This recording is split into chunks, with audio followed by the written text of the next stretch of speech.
casi al límite de lo permitido están rodando los buses azules del SITP por las diferentes zonas de la capital del país. Si toca el 35%, si llega a ese punto, se ordenaría su cierre. ¿Cómo está la situación a esta hora? ¿Qué otras medidas se están adoptando por parte de Transmilenio y el transporte público en la ciudad de Bogotá? A esta hora tenemos contacto con Felipe Ramírez, quien es el gerente de Transmilenio. Muy buenos días, gracias por este contacto con Noticias Caracol. Muy buenos días, Juan Diego y Mónica, ¿cómo han estado? En este instante, ¿en qué porcentaje estamos de ocupación de los buses azules? En este momento, que es la hora pico, precisamente es donde estamos registrando ese 34% del que hablaba ayer la alcaldesa. Nos estamos acercando al 35% en donde tenemos que pedirle a los usuarios más ayuda para que no entremos en un problema de aglomeración mayor. Eso implica cuántos pasajeros están en este momento dentro de los buses y cuánto sería el tope. Pues mire, Juan Diego, depende de cada hora del día, pero haciendo un estimado grande, general, si durante el día nosotros movemos más de 510.000 pasajeros en el sistema zonal, estaríamos hablando que habremos superado el 35%. Y si movemos más de cerca de 750.000 pasajeros en el sistema troncal, estaríamos también llegando al borde. Yo acá le tengo un pequeño al tablero, si a usted le parece, para que trabajemos y les cuento un poquito más en detalle exactamente qué es lo que significa eso. Excelente, excelente. Adelante. Una nueva metodología del tablero, Juan Diego. Eso veo. Bueno, venga, le cuento. Entonces, esta gráfica básicamente lo que está mostrando es lo que está sucediendo hoy. Si nosotros seguimos teniendo un pico muy alto y superamos nuestro 35% por suponer que se encuentra en esta línea, en una hora del día vamos a tener un pedazo de un grupo de pasajeros que van a estar excediendo el 35%. Y eso significa que la gente va a ir apretada dentro de los buses. Lo que no queremos es que esto pase. Nosotros tenemos una forma de hacer que podamos mover más gente dentro de Transmilenio. Y la forma de mover más gente para poder responder a lo que precisamente estaba explicando el doctor Diego Molano hace un momento de la reactivación económica es que todos nos movamos en las distintas horas del día, aplanando esta curva, este pico, no pasando el 35%. Si usted se da cuenta, toda esta área serían los pasajeros que podríamos mover durante el día. Es mucho más de lo que podemos mover si todos nos juntamos en el pico. Entonces, si nos movemos de esta forma, movemos los horarios de entrada de todos nosotros durante el día, lo que vamos a lograr es que más personas se puedan mover y los sectores que se están reactivando sí puedan trabajar. Si seguimos así, vamos a tener aglomeraciones y nos ponemos en riesgo todos. Ponemos en riesgo nuestra salud y ahí es donde entonces toca tomar medidas. Ya sea volver al aislamiento preventivo que se hizo inicialmente, en donde la gran mayoría estamos en nuestras casas, o tomar decisiones, como decía ayer la alcaldesa, de cerrar parcialmente el sistema en algunas estaciones, en algunas rutas, o tener que cerrar completamente el sistema. Por eso, esto es lo que queremos evitar. Y el llamado hoy a los bogotanos es ese. También lo decía el doctor Diego Molano, con quien coincidimos completamente en su apreciación respecto a la corresponsabilidad de todos. Todos nos cuidamos, todos nos lavamos las manos, sí, todos nos ponemos el tapabocas, pero todos tenemos que separar el espacio. Sí, claro, Mónica, cuenta. Sí. Gerente, ¿no hay un punto intermedio, no hay posibilidad de aumentar la flota de estos buses que están prestando, de aumentar la frecuencia de esas rutas? Lastimosamente, Mónica, en este momento estamos ya en el 100% de los recursos, 100% de la flota rodando y 100% del personal en vía. Pero precisamente la única forma de lograr que esos recursos sirvan más veces para mover más gente es esta. Si tú te das cuenta, acá lo que estoy diciendo es, vamos con el 100% de la flota, pero hay un momento en el que se sobrepasa. Yo acá lo que hago desde Transmilenio es mantener el 100% de la flota más tiempo. Y por eso podemos mover más personas. Entonces, pero ya con todos los recursos en la vía, gerente, necesitamos que la gente nos ayude. Sí. Le hago la pregunta, es porque en algunos sistemas de transporte masivo, en otros municipios, en otras ciudades, lo que han hecho, inclusive con recomendación del gobierno nacional, es incluir en el sistema los buses, por ejemplo, intermunicipales u otros sistemas que están parados porque no pueden prestar ese servicio. ¿Esa fórmula no cabe aquí en Transmilenio? Hoy el SITP provisional ya está funcionando sin restricción de pico y placa por una resolución que expidió la Secretaría Distrital de Movilidad. El tema de los intermunicipales ya están empezando a atender. Ustedes saben que en la ciudad-región, en todo lo que rodea a Bogotá, se mueven muchísimas personas. Ya están empezando a atender también a la población que necesita trabajar alrededor de la ciudad. Y por supuesto, la Secretaría Distrital de Movilidad está estudiando todas las posibilidades que tenemos para poder poner a disposición más buses en caso de que se pueda. De igual forma, la Secretaría ha recomendado, movámonos en bicicleta, movámonos en otros modos alternativos que nos ayuden a reducir esta cantidad de pasajeros. Por supuesto, Mónica, como usted dice, todo esto son alternativas que nos ayudan a los bogotanos. Pero de nuevo necesitamos que todos nos ayudemos, que todos entendamos que ese distanciamiento mínimo debemos garantizarlo entre todos, para que no lleguemos a este pico, para que no superemos eso y precisamente garantizar que si todos entramos a la misma hora vamos a tener un problema. Si todos entramos en distintas horas va a ser mucho más sencillo controlar la demanda en el sistema. La misma alcaldesa habló de unos horarios para determinados sectores de la economía. El comercio, por ejemplo, debería hacerlo desde las 12 del día para evitar esas aglomeraciones en las horas pico. Y hablaban también del transporte de carga en horas de la noche y la madrugada. Eso, por lo visto, no se está aplicando como debe ser, ¿o sí? Pues Juan Diego, lo que hemos visto es que en horas valle, es decir, después de las 8 de la mañana, 9 de la mañana, sí hemos tenido un aumento en la demanda. Ahora, no tanto como quisiéramos, y por eso hoy levantamos la mano y ponemos la alerta. Pilas, porque seguimos teniendo un crecimiento importante en el pico. Entonces, hay muchas empresas que nos han ayudado. Yo estoy seguro que la construcción, sobre todo la manufactura, un gran porcentaje del comercio nos ha ayudado a mover los horarios. Pero necesitamos que todos seamos conscientes de la necesidad de mover los horarios.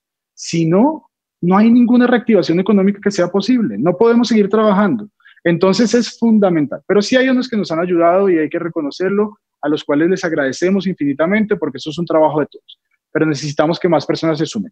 Y muy importante, Juan Diego, aquí hay informales también. Los informales hacen parte de Bogotá. Necesitamos que también se sumen a moverse en otros horarios distintos al pico para que podamos garantizar ese desplazamiento de las horas. Más allá de los gremios y sectores autorizados, hay muchas otras personas, trabajadoras, que están saliendo a cumplir con sus labores. Seguramente de muchos sectores, como digo, del trabajo informal, hay personas dentro del sistema y por eso necesitamos que empiecen a garantizar su movimiento en otros horarios del día, con el fin de reducir ese pico de la mañana que nos puede poner en aprietos bastante grandes. ¿Cuál será el punto de quiebre, de inflexión, para decidir cerrar el sistema?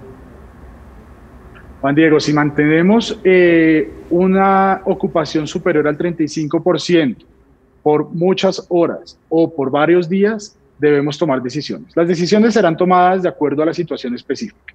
Si encontramos que es en un sector específico de la ciudad, podremos tomar decisiones sobre ese sector. Si encontramos que es en todo el sistema, tendremos que tomar decisiones sobre todo el sistema.